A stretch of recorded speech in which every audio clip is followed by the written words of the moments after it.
Como tá muito difícil de imaginar um vídeo completo com as minhas percepções sobre o livro Estrangeiros Residentes da Donatella de Cesare, eu imaginei que eu poderia fazer, quem sabe, mais um diário de leitura, assim, com várias etapas sobre conforme eu for chegando em alguma conclusão. É um livro muito complexo que vai me dando muitas coisas para pensar, então, assim, é uma leitura bem mais lenta, bem mais tranquila. Eu leio uma página ali, faço 50 marcações e fico refletindo sobre aquilo ali, sobre todo o processo. Mas então, vamos pela primeira parte, pelos primeiros capítulos que eu li, eu tô na página 67, ou não, 86 aqui. Então, assim, ó, o livro começa, ele fala sobre Ellis Island, que é a ilha da imigração americana, onde as coisas começaram, a miscigenação americana, digamos assim, né, que depois do Mayflower, daí começou a entrada em massa de pessoas de todos os lugares do mundo. E aí me veio em mente, eu me lembrei quando eu tive contato a primeira vez com a sigla WASP, eu fiquei pensando: "Gente, orgulho de ser puro,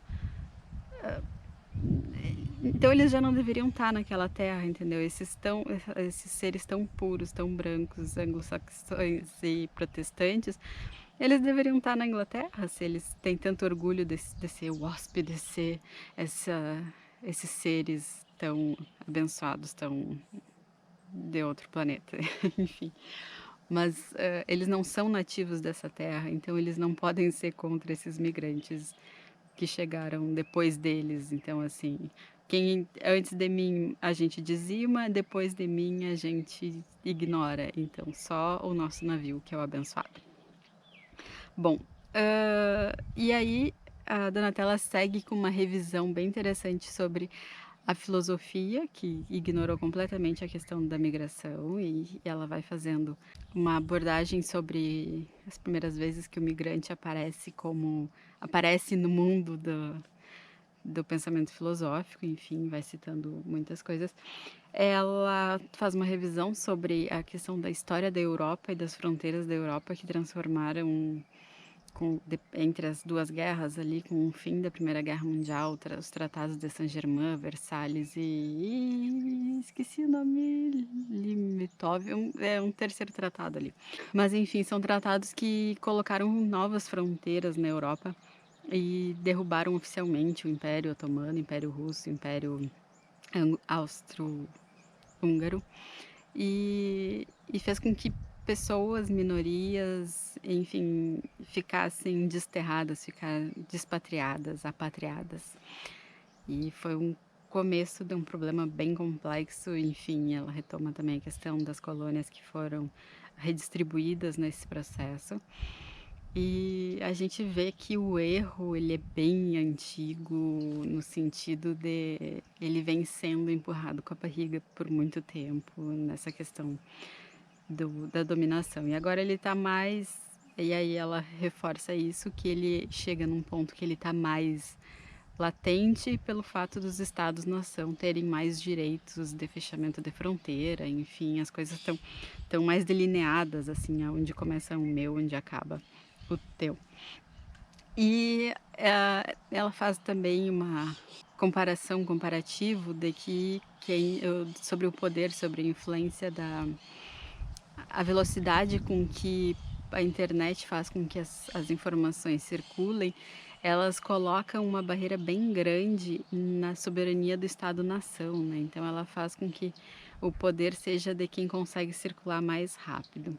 Em relação a poder, eu me lembrei uma das coisas bacanas do livro Americana, é a parte em que o Binzi tá na Inglaterra, em que ele tá em Londres, e ele tá como um imigrante, ele tá como um ilegal lá, né.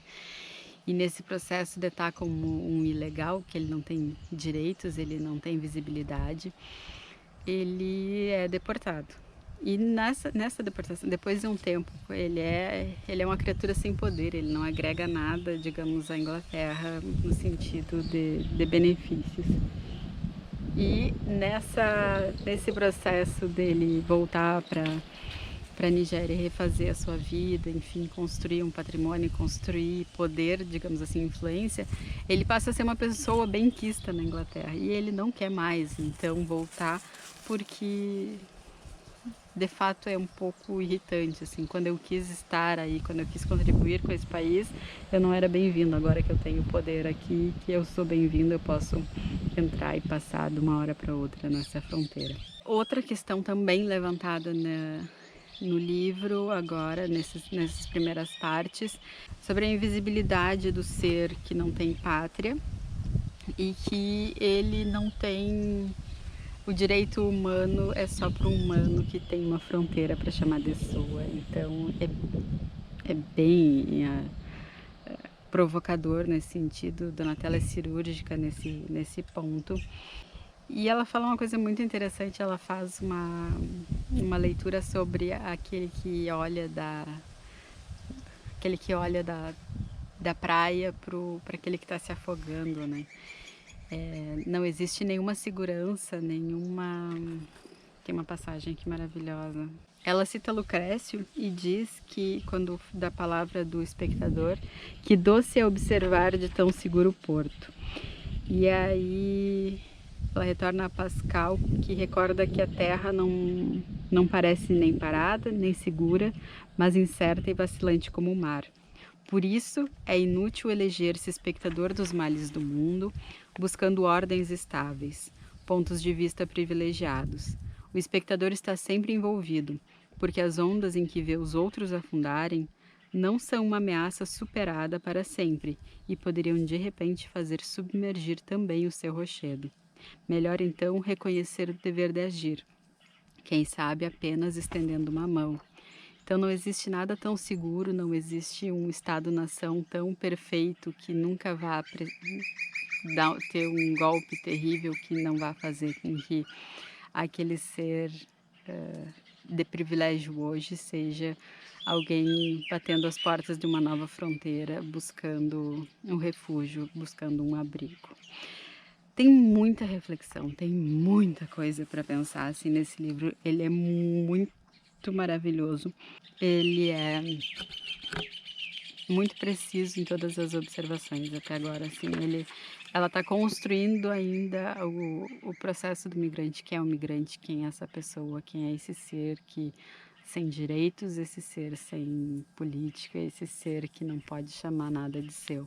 E ela compara com um visitante, um hóspede indesejado, que a gente até recebe, a gente acolhe, mas aí depois de um tempo a gente se dá conta que a gente vai ter que lidar com esse cara e ele não some simplesmente, ele não vai embora. Então, assim, eu acolho ele nas minhas fronteiras e depois eu não tenho o que fazer com ele, entendeu? Então fica constrangedor, assim, ele fica. Ele causa um desconforto, sabe? Porque eu achei que ele ia desaparecer depois que eu botasse ele para dentro. Mas ele não desaparece, eu tenho que ficar dando assistência para ele, sabe? Então é esse bom samaritano que ela retoma, né, no livro, que é muito uma crítica bem pesada. Mas eu acho que é isso por hoje. Teria mais coisas para falar, mas vamos indo por partes, assim. Esse livro acho que vai dar umas 2 horas de debate.